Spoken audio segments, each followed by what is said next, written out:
বারবার রিজেকশন পাচ্ছ আর মনে হচ্ছে আমার দ্বারাই কিছু হবে না, আমি ব্যর্থ। তাহলে এই 1 মিনিটের ভিডিওটা শুধু তোমার জন্য। দেখো, সেলসের জগতে rejection is not an end, this is a feedback.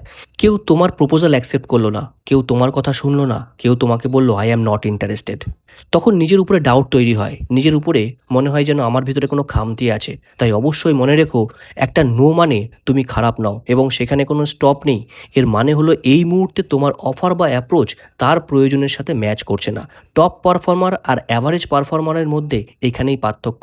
Average মানুষরা সবসময়ের জন্য রিজেকশনের পরে থেমে যায়, আর টপ পারফর্মাররা ভাবে এবার থেকে আমি আরেকটু বেটার কী করে ইমপ্রুভ করতে পারি। তাই রিজেকশনের পরে অবশ্যই 3টে কাজ করো: স্টপ, লার্ন অ্যান্ড রিস্টার্ট। কী ভুল হয়েছে সেটাকে ভালো করে অ্যানালাইসিস করো, প্রয়োজনে অ্যাপ্রোচ পরিবর্তন করো, আর অবশ্যই ফিরে আসো উইথ নিউ প্রিপারেশন নিয়ে। কারণ সাকসেসের প্রথম ইয়েসের আগে অসংখ্যবার নো লুকিয়ে থাকে, যেটা অনেকেই জানতে পারে না।